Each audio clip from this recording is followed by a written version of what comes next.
emozionata. Grazie al Presidente dell'Associazione. No, adesso smetto. Così sei così.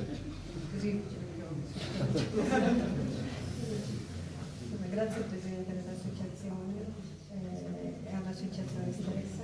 Grazie per questo premio che mi onora tantissimo e spero di averlo meritato. Io cercherò di trasmettervi la mia passione con un piccolo racconto molto semplice. Rappresento la quarta generazione di una famiglia che ha sempre fatto dolci tradizionali, quindi la pasta di mandorlo mi appartiene.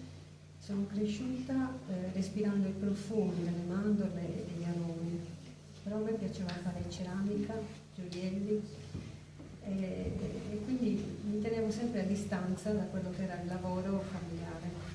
Poi capitò per caso che venne una TV a fare un servizio nel nostro ristorante. Io volevo presentare qualcosa di insolito nel nostro locale che rendesse particolare. Allora, io amo la mia isola, la nostra terra, e ho voluto dare un linguaggio ai dolci. Ho iniziato a plasmare la pasta di mandorle. Ho iniziato con i bottoni sardi, la maschera di marmogliata, la pavoncella, il galletto. Volevo che i dolci trasmettessero la nostra cultura. E devo dire che allora, il pioniere della nostra famiglia fu un uomo, si chiamava Nicola Colli, il pasticcere che avviò l'attività nel 1890, però poi la trasmise a tutte le donne e tutti gli altri uomini della famiglia si sono rifiutati di continuare questo percorso e quindi l'abbiamo cercato insomma, di portare avanti nel migliore dei modi. Alla fine, appunto come dicevo, io avevo i ricordi dell'infanzia e l'ho legato ai 5 sensi, quindi il mio dolce cerco sempre di curare la bellezza, ma deve essere una bellezza a tutto tondo, perché deve chiudere col gusto.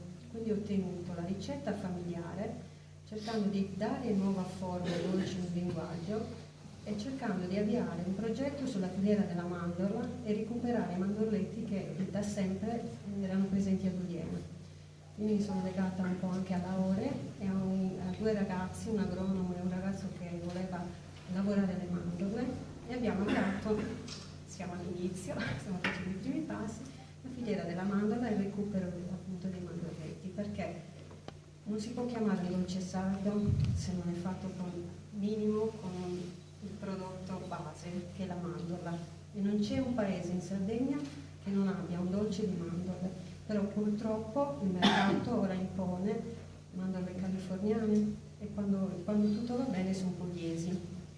Quindi se noi riavviamo quella che era il frutto principale anche della nostra terra, che non richiedeva neanche tante attenzioni, perché prima si andava giusto a raccoglierle ad agosto e poi la manutenzione era la pettatura annuale, e quindi appunto ho cercato di riscoprire la filiera della mandorla, perché poi avevo un progetto che comprendesse sia la filiera della mandorla, la scuola del dolce tradizionale, il museo del dolce e un consorzio di pasticceri che mettendosi appunto tutti insieme d'accordo avremmo potuto realizzare un dolce di mandorle con un'unica ricetta e affrontare un mercato più ampio, perché da soli il nostro essere disgregati non ci porta da nessuna parte, solo che appunto il progetto è troppo ampio, ecco, prende troppi assessorati, non ci sono aiuti, il progetto è elogiato da tutti, 1000 patacche di premi, però non c'è aiuto in questo senso e questo mi dispiace, perché invece sarebbe un bene per noi, per tutta la Sardegna, ma io parlo adesso in particolare del mio paese. Poi niente, ho avuto la fortuna di partecipare alle mostre dopo questo servizio che era stato fatto con il TG2 e Youth Parade.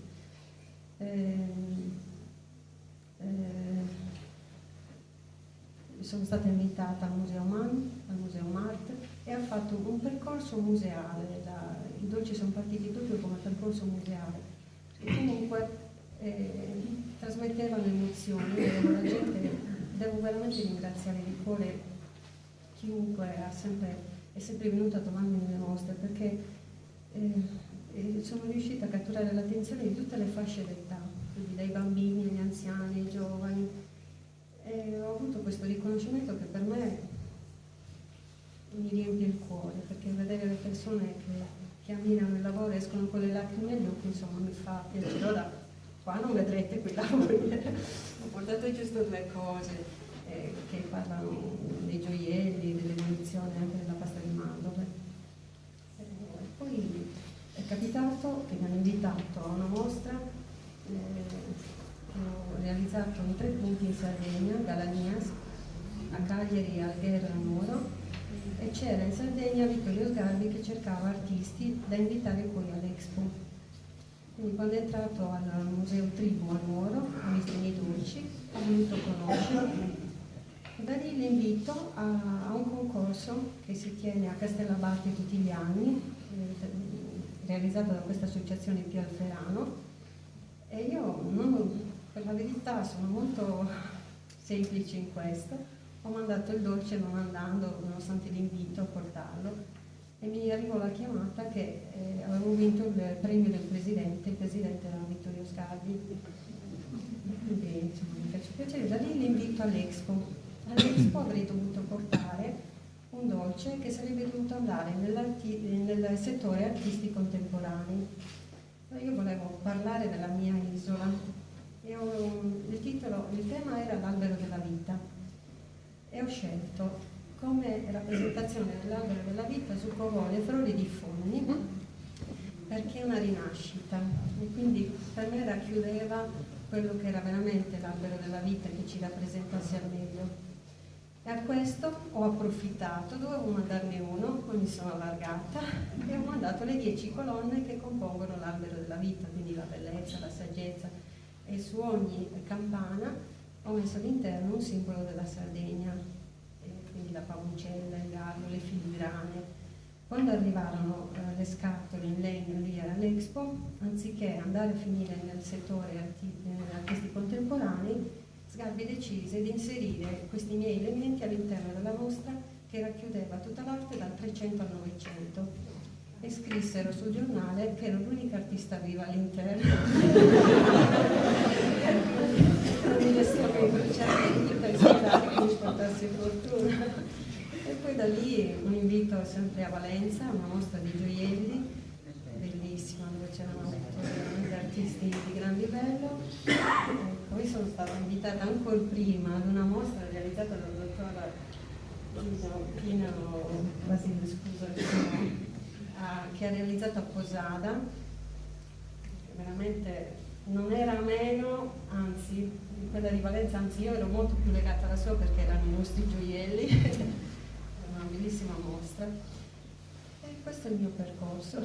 Io cerco sempre di trasmettere attraverso il dolce un linguaggio, ma soprattutto spero di trasmettere la passione con cui io li realizzo.